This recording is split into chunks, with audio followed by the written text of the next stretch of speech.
Well, it's Sundays and working on a truck. I found an issue the other day while messing with my fuel return lines. My whole return for the whole engine is completely blocked. So there's no, as the one that's the yellow one. And yeah, so if you blow in this, it's completely blocked. So all the excess fuel from the injector and the injector pump is pretty much has nowhere to go except popping lines and leaking on the floor. And sometimes it's not leaking much. So yeah, it's probably the fuel is backing up somewhere. So yeah, gonna follow that guy down. I want to remove those. So what we usually do on these trucks when they're pretty old, we just cut these off and we reuse the metal line, and we put a straight line of a rubber hose, a fuel resistant hose, which I have a whole length of it, but what was left at the store. And yeah, so I gotta fix that. So this is why it's always smelling like gas, because well, not gas, fuel, because yeah, it's always kind of trickling and leaking somewhere. So yeah, I'm gonna investigate and find which hose it is. There's one here, and then there's one by the transmission. So yeah, I'm gonna cut these guys off and just put a normal rubber hose on there, and it's gonna tell me what's wrong with these. There is a TSB about it. I've known about it, but I never figured it would be blocked, because you'd think it's gonna leak a whole lot more than it did if there's no return at all. This is a return system, so it shouldn't be doing that. So maybe that's why it's overfueling. It's causing a bit of black smoke. So we'll see.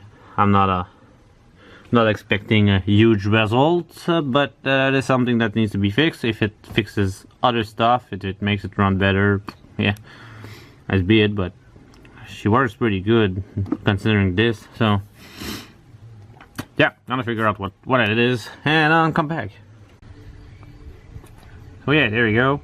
Yeah, 3/8 inch line, and then a 1/2 inch if you hose clamp, and then I put a piece of rubber down there to protect against rubbing against the valve cover, and a bit of a tie wrap to hold it in.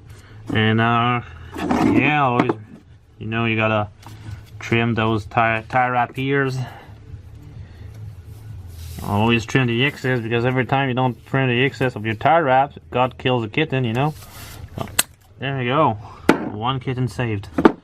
So yeah, and if you want to see the what they look like, pretty much what I did, I cut these fittings off so it relieves the pressure, and then I pulled up the hose, and yeah, it was narrowing down right here, a big kink. Again, second, I can touch both side, and yeah, really bad lines.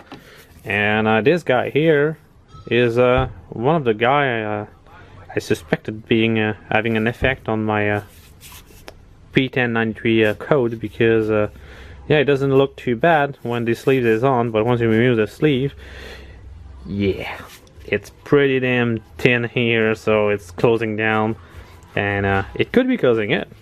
Maybe it's not my injector doing it. Maybe I have bad balance rate, but my return rate could be fine. And maybe I only have one or two injectors that's bad and not the whole set. But before I throw several $1,000s, I mean a set of injectors for this engine, if you have a good spot and you got a good rebate, it's gonna set you back about $3,000. And before you put $3,000 into this thing, well, maybe change your crusty lines first, right? So that's what I'm doing. I got 2 more to do. Not today, because it's getting pretty cold.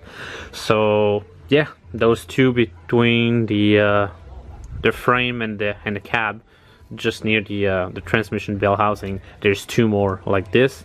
They don't look as bad as those, but I'm gonna replace them anyways, because I don't want to leave them there. It's bad rubber line. They're 10 years old now, maybe a little more. So it's time for them to go. So those 2 are done, and moving on forward, and gonna find that problem. So talk to you later, guys. See you, have a nice one. Prime.